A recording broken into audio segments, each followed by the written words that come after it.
Let's talk about what makes a good ad. There are so many elements to this, and there are so many different types of ads. One of my friends yesterday, she sent me a text message and she said, Ashley, yesterday alone, I saw you on Facebook, on Instagram, on YouTube, and on TikTok. And I got an email from you. And I was like, yes, it's all working. I'm like evil laughing. But that's the goal. And that's what I want for you. I want you to be the one that once someone finds you, they can't stop seeing the value that you can bring to their life. That is the goal because you being the best kept secret, as we've talked about, helps absolutely no one. Whereas you being the one that not only can people easily find, but you're the one that is constantly there and consistently there reminding matters so much. So we're actually going to talk about all of that at the Power of Paid Ads Summit. So if you haven't gotten your ticket, click the link below this podcast episode or this YouTube video and get your ticket to be in the room because this is the room that could change everything for you. And whether you are just getting started in your business or you have an 8-figure business, you belong in the room. It's like the analogy that I've given so often is like with a football game. If someone wanted to play in the Super Bowl, there's some like foundational elements they have to have, right? They have to be able to throw and catch and tackle and run plays. There's a foundational element. And then once you have that, you can start running a game. You can run a play, you can score. And some of you already have those foundations. Some of you already have the 6, 7, or 8-figure business and you can get to your revenue goals 10 times quicker. Others of you, you're just getting started. So the way that we will work together is you learning how to throw and tackle and catch and get those foundational elements. At the end of the day, it's the same recipes. It's just like it's the same ingredient, the same recipe. It's just where are you at in that process? So you will learn for sure, no matter what, the power of paid ads and how you can hit your goals sooner and actually maybe enjoy the ride a bit longer by actually learning how you can use paid ads to get the right people to find you so that you can be the most known for what you do. If you haven't heard the episode 2 episodes ago with Jill, Jill was constantly posting 24/7, 365 for people to find her. And now she gets sales while she is doing surgery on brains. So you do not have to live a life where you wake up and you're stressed about what you have to post. You can actually just be found automatically with ads. Okay. So speaking of ads, what makes a good ad? There are different types of ads. So there are Google ads, which is mainly text. That's someone actually searching with words and they're seeing a text ad. It's called a text ad. There is YouTube ads, which is obviously a video ad. There are shopping ads, which are at the top of the Google search results. It's where you can see products. Okay. Those are typically if you own a product-based business. There are Instagram and social media ads. So that's going to include Facebook, Instagram, TikTok. And so with those ads, one is more visual with video or static. So when I say static, I just mean like it doesn't move. Like it's like an image, not a video. So when I say static ad, I mean a single image ad. When I say carousel ad, I mean a static ad that you can swipe through, right? So when we say what are the best ads, well, my first question is what platform are we talking about? Are we talking about Google, YouTube, social media, etc.? I recently for the summit put some ads in the Avalon. The Avalon is a very bougie, nice area that is walking distance to the event venue. And it's where many of the attendees are staying. And if you're listening to this and you're coming, I would book your hotel there before it's sold out because it almost is. And I know that because I was booking more hotels for the team and the rooms that we wanted with the corner view are gone because they're booked. Anyway, it's a great area and it's very local to where the event is going to be. Great shops, great restaurants, just a great place to be. And so I wanted to also have an ad in that area, like on a kiosk, on a on a pole. There's all these different places where we have ads.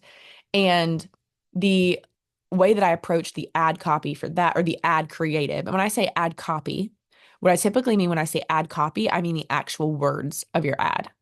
When I say ad creative, what I mean is the videos, the pictures, the actual like creative asset is what we would call it. So there's ad copy, which is words. There's ad creative, which is the image or the video.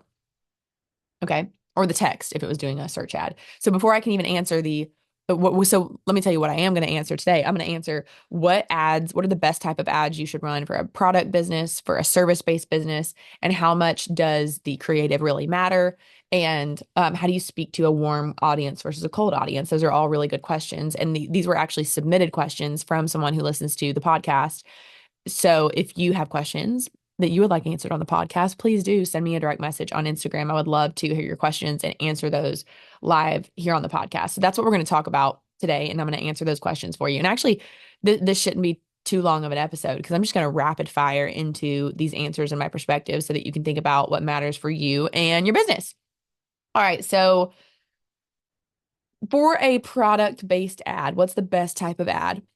So I'm talking about the ad copy and ad creative itself today. Okay. So I've used this reference before. You know how there's different love languages? Well, there's different buying styles as well.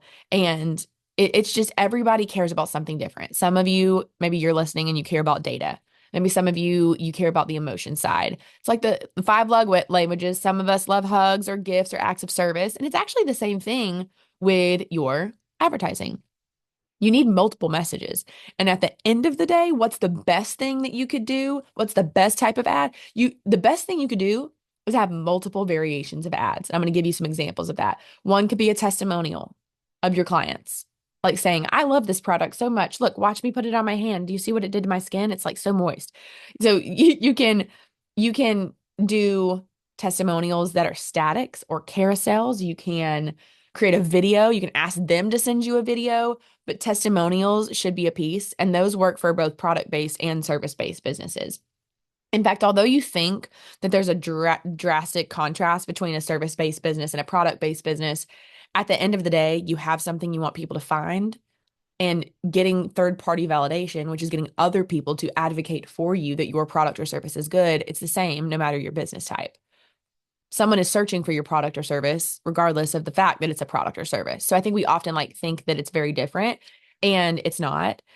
And it's the same reason that when I make biscuits, I actually made homemade biscuits yesterday. My husband was so happy. He came back from hunting because he went out to hunt because it's rut. Rut is where, for those of you that are not hunting enthusiasts, I'm pretty sure rut is where when they make babies. No. God, I need to look up what the definition of rut is. Crap. I think it's when they are all fired up because they're trying to have some fun in the woods, if you know what I'm saying. And so that's apparently like a really good time to go hunting. And in Georgia, we have an overpopulation of deer. So deer cause so many accidents. There's like so many. So it's actually a good thing and we eat the meat too. We don't just like get the deer. Anyway, I could go off on a whole section of that, so I won't. But what matters is the way that you communicate what you have to offer does not matter necessarily with the difference between a product-based business and a service-based business. At the end of the day, someone's looking for exactly what you have to offer. So how can you be findable for them? So the thing that I want you to think about is, what are you putting in their mind? Because you think that it's common knowledge that people know that this product or service can help them with this specific thing. For example, one of my clients, they own the business Darlie and Co. And they have this cream. And honestly, it's like a wonder cream. Like, this cream can be used for 24 different skin reasons. And it's very safe. It's tested. It's all these things. It's actually really, really cool. And it can be used for scars. It can be used for stretch marks. It can be used for a million different things. She didn't ask me to share this with you. I'm just sharing it with you because it's incredible. And this one product, she thinks that everybody knows, obviously, the benefits of this cream. And I want you to remember that the people that you're serving your ads to, they don't know. Trust me, they don't know. I think that every single person in the world knows that if less people know about them, that their business will not grow as quickly as if more people knew about them, especially the right people that they could specifically target. I think that everybody knows that. And I think that everybody knows, no matter type of business, that you can run ads and it can change your life because your business can actually grow. Anyway, everybody doesn't know that. So it is on you to communicate specifically the specific value that your product or service has for the people listening. You think they know that if they can use it for a scar, they can use it for breast stretch marks, which I have, and they don't know. So you have to communicate. You have to put that thought in their brain on, here is the specific use case and value for them. You think it's common knowledge. I promise you, it is not. So that's what you can communicate in your ads too, is here's exactly the ways that this can be used and the ways that this can benefit your life. So the other thing that's really great, I talked about testimonials, and you have not because you asked not. Go ask for testimonials right now. You can always have more. and you can never have enough.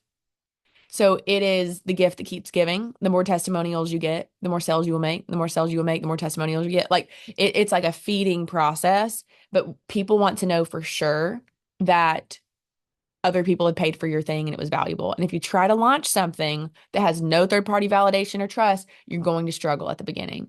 Now, we all have to start somewhere. What I'm saying is go serve some people for free, get some testimonials, or do it at a very low cost. But you cannot run ads to something that doesn't have third-party validation and reviews because people will be scared to buy it.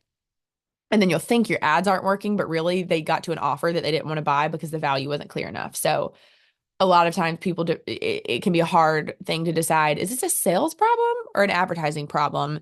And Alex Hormozy explains it very well in his book. If you are getting people to you who are a lead means they're contactable, like you could actually get in touch with them. If someone is a lead and they have the problem that your business solves and the money to pay for it, you don't have an advertising problem. If you can't get them to buy, you have a sales problem. Now, an advertising problem is when there's no one on the sales call. Like there's nobody finding you. You don't have any of the right people. But if you get the right person to your door and they send you a message and they have the problem and they have the money, then you have a sales problem. And great news. Y'all know I know the best people for that. But this is not that for now. This is an advertising program. This is an advertising podcast. And so what I want to share with you is sometimes people will say, some of you, this is kind of off a tangent, but some of you will say, no, they told me they don't have the money. Just because someone says they don't have the money doesn't mean they don't have the money. Sometimes they're just slowing things down. So I really want you to think about, let's get some third-party validation and trust so that you don't get people to the door that are not more likely to actually go through the door. Because sales gets people through the door, marketing gets people to the door, and advertising gets people to the door. So ads you can make, we talked about, put it in their mind, the specific use cases. Like, for example, one of my clients, she owns Shortcake Album. Her name is Coralie, and she went to the retreat that I hosted. She did the challenge, the program, and then she did the retreat as well. And she's just continued to win. And one of the things that she's doing in her ads is saying, hey, this could be for a birthday. Hey, this could be for a wedding. Hey, this could be for a gift for grandma. She's actually putting in your brain the different use cases of her custom photo albums so that you're like, oh, I wasn't doing a photo album because I wasn't getting married. I didn't think about using it as a gift for grandma. How sweet. So it's just one of those things. You are responsible for planting that idea in their mind with advertising and with your organic posts as well. Another ad I think is really cool is I read a study that said that I feel like I forget the exact number, but it was basically saying that small business owners are 70% more likely to support another small business owner because we know the heart, soul, and life that goes into growing a business. And so we love supporting other business owners. And so you should use one ad just to tell your story or at least a little bit of why did you start this business? Like, I want to see you. They're going to buy because it's you. If they can get your product anywhere else, the reason they will buy from you is because of the unique value that you bring to it. And so it's on you to share your story and what's in it for them when they purchase your business so that they can understand a little bit of buy-in, a little bit of that emotional connection of why did you start your business so that they can just understand you more, trust you more. So why you created your product or service, others using your product or service, that's different. Like there's UGC content, which is user-generated content, which is people actually just like, for example, for Darlie & Co., if they had an influencer using their product, that would just be user-generated content where they're like, hey, just send me it. I'm using Darlie & Co. on the scar. Look, it's been great. That's awesome. A testimonial is someone specifically like advocating on your behalf, saying this program or this product was so amazing. You want both. You want user-generated content and testimonial content. In fact, my nutrition coach, Jill, who y'all know was on 2 podcasts ago, ever since I started talking about Faster Way, people come to her and they're like, hey, I want to work with you for Faster Way. And so that is referral business. But here's what we did. Here's how we made that happen. When she came to the retreat, we were sitting there and I was like, Jill, I'm just going to record right now the most honest, candid thing about how you changed my life. And so I made a little video and I was like, listen, I have struggled to lose this weight. I finally understood things about food that I was too stubborn. I was like, no, I know if I eat better and exercise more, I will lose the weight. Well, I was eating better and exercising more. And I still had this little pouch. It was like a little pocket, little baby pocket pouch, like a little kangaroo between my belly button and my downstairs. And I was like, I don't like this. Why can't it be flat? Am I doomed for life? And working with Jill, she helped me. So I made a video And it was like, and I like at the retreat, it was me and Jill was sitting behind me, and I was like, this is what she's done. So that was almost a marriage between testimonial and user generated content, honestly. So it was kind of a testimonial because I guess I was saying specifically about the program. User generated content, the difference would be me just talking about Faster Way in general and then linking so that they can sign up with my link. And obviously it feeds back to Jill. But the whole point of this is like we used to do this with Nut Pods. I actually did all of Nut Pods advertising for a while. So we would have people saying Nut Pods was so great. I love all of this. And then other people would be them actually using the content. So almost like, I guess the better way for me to explain this, and I apologize, it took me a minute to get here. It's like user generated content is someone using your product or service. Testimonial is someone advocating for your product or service. So me actually doing my Faster Way workout, that is user generated content. It's like, oh, look, there they go, doing it, doing the whole, it would be like, hey, I'm getting ready to do my Faster Way workout today. I'm going to go drink my electrolytes, my Faster Way electrolytes and do that. That is user generated content. Also, I'll link to my Faster Way stuff below. But the whole point is that is user generated content. Someone's doing it versus someone's advocating for it. The video that I did with Jill at the retreat was a testimonial. That's what that was. That's the difference. I hope that's clear. So those are both ads that you should run, is having other people loving your product or service and using it, and then others specifically advocating for it. So we've talked about what is in their mind, bring it to life, others using your product or service, getting testimonials. Why did you create your business? What is your story? What's the payoff? Like, what do they really get when they have this product or service? That's something you can incorporate into your advertising. What makes you and your business different? Like, give them some facts, give them some stats. Some people are the data people. That's why we talked about those different love languages. So be able to tap in to that side of people. That side of things is for the people that love the data. And at the end of the day, the most important piece is multiple exposures with multiple messages and consistency. It is so important that if you are going to launch ads, that you know you're going to leave those ads on, let's just say for a minimum of 90 days. Because if you have the intention of, I'm going to turn these ads on, I'm instantly getting rich, my life is changing, this is magic. Why is everybody who clicked on my ad not immediately converting? You are going to set yourself up for so much frustration and you will never actually get the payoff that you know you're capable of, because you have to have the mindset that says, okay, I need to be consistent for a long time and refine over time so that my income can climb. And I need it to work on me before it works for me. And I'm willing to be there. And do you know um what is her name? It is, hold on, I've got it right here.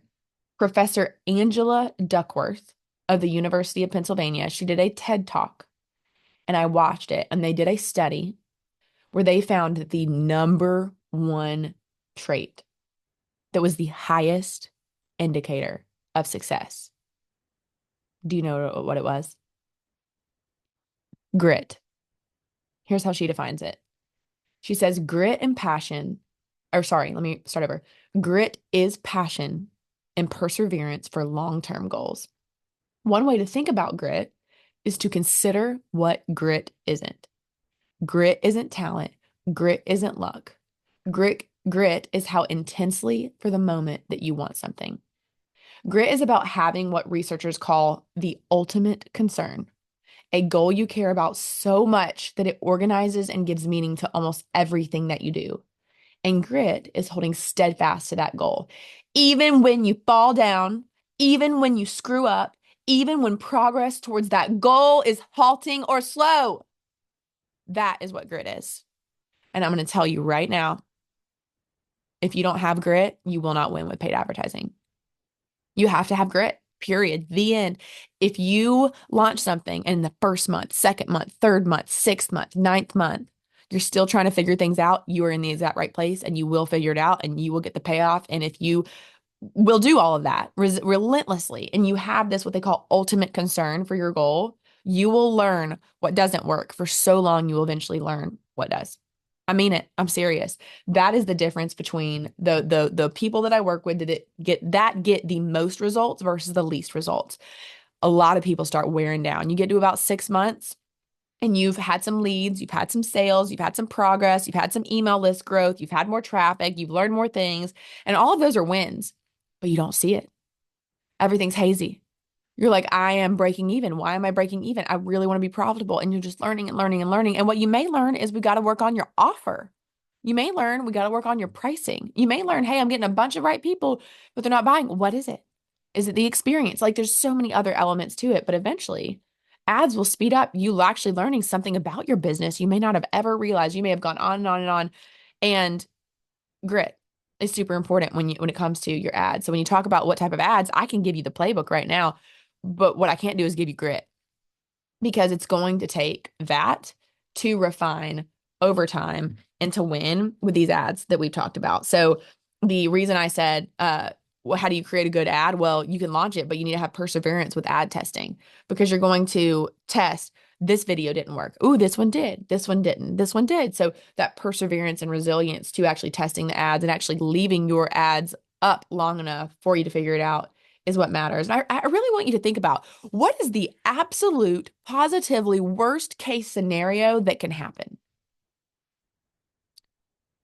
if you learn about advertising? What's the worst thing? Well, the worst thing, if you run a bunch of ads and you don't get a bunch of sales, maybe you've learned to pivot and maybe you pivot and you create a completely new offer that sells like crazy. Maybe ads led you to realizing that there was something about your business you want to change. Maybe you had to pay money and so you paid attention and now you have this skill that can help you with that other business. Like I'm trying to think of worst case scenario. Is there really a negative to having new software installed in your brain that can help you advertise? I guess the worst thing that can happen is you lose some money. And now listen, every education costs something, right? It's either going to cost time or money, but now you don't have to wonder what to do with advertising. Like I'm going worst of the worst. You've actually spent money and you learned what doesn't work.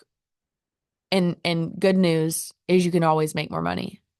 So temporary frustration for long-term elevation in how you think, how you behave, how you advertise. I really want you to think, what is the absolute worst thing? And is it worth the worst case scenario of getting new information that could change your life? I mean, I would say so. So these ads, the multiple exposures, the messaging, the consistency, the repetition, the perseverance, it all matters. Does the creative matter? Yes, that was one of the questions. It says, how much does the creative matter? And how do you talk to a warm audience versus a cold audience? The creative matters because that's really the messaging. Okay, so we talked about the ingredients of successful ads. Well, the messaging is one of those ingredients. And so that comes through and is communicated through your creative. So if you have the right targeting but the wrong message, then your ads won't perform. So your creative matters a good deal. And so the only way for you to get good at running ads is to create ads that are bad initially that you refine over time.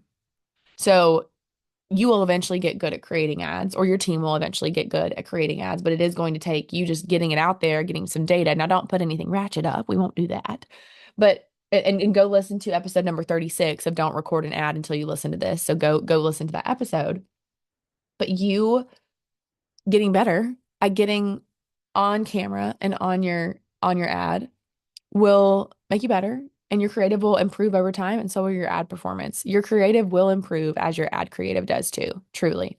So you're just going to keep refining with your ads. The last thing about the creative that I wanted to share is you have to disrupt. You can have the best, most high quality produced ad. And if you don't disrupt, which really means to interrupt someone's attention or activity, if you don't interrupt what they're doing well enough, then they won't see the rest of the ad. So you really have to be willing to be a disruptor, someone who can interrupt, get attention, because you know that what you have to offer is so powerful and so good for the people who are searching for it. And so the creative matters. And the last thing I'll say about the kind of the messaging and the creative is how do you talk to a warm audience versus a cold audience differently? I want you to think about how you speak to people when you're on a date with them. Now, it's been a minute since I've been on a date, thank the Lord, or like a new date.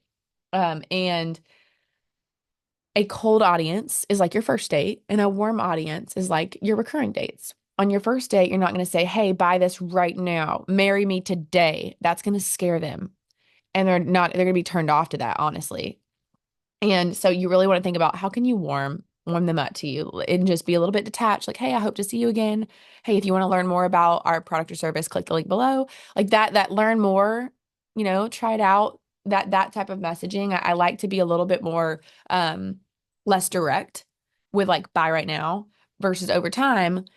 Then once they've like for example, the with the summit, as it gets close or as we have the Black Friday sale, whatever it is, we're gonna say, hey, there's a deadline, there's urgency and scarcity here, buy the ticket. Like if you've been on the fence, now is the time. That's when we're gonna say, buy tickets, buy tickets. Whereas throughout the advertising journey, when people are just discovering the event, learn more, view the speakers, see the website, your call to action and your messaging is going to be different. You'll actually notice I do a bunch of retargeting ads where I'm like, hey, it's me again. I know you've been thinking about going to the summit. Like I like kind of play on the fact that like I know that you're thinking about it. I know that you know about the summit. And so you customize your message for the person just based on their relationship with you exactly like you do on multiple dates. So that's how I want you to think about it is this someone who doesn't know about you? You're going to have to talk in a certain way. You're going to have to explain a little bit more so that they understand who you are and what you have to offer versus when they're familiar with you, you can be like, yeah, get the Jeanette, Dr. Jeanette Bamonte is in my mastermind. And it's like for her retargeting ads, of course, we're going to say, hey, I know you've been thinking about getting this relief guide if you're a travel veterinarian. If you are, now's the time before the price goes up. Click the link below to buy. Like her messaging is going to be more refined and precise because she knows the relief guide that they even know what that means. You wouldn't say get the relief guide if initially it's like, hey, this relief guide, what this really is it's this. Like that's how you would talk to a audience that's new and cold versus someone that's warm. So at the end of the day, just think about how you're communicating a little bit differently based on do they know you or do they not. I hope this was really helpful for you to think through how can you communicate for a service base versus product base. And it comes down to being clear, being simple, being consistent, multiple messages, why you created this, who this for and isn't for, testimonials, reviews, and actually saying explicitly and specifically how your product or service can benefit them because you think that they know, but they don't. And it's on you to communicate that in your advertising. I hope this was helpful. I cannot wait to see you on the next episode where we're going to talk about 10 tips for Black Friday. So, can't wait to see you on the next episode. And don't forget, if you have not gotten your ticket to the Power of Paid Ad Summit, just click the link below or go to ashleybrock.com/summit. And we cannot wait to see you in the room with hundreds of entrepreneurs just like you who are ready to speed things up and hit their best revenue ever for 2025. I'll see you soon.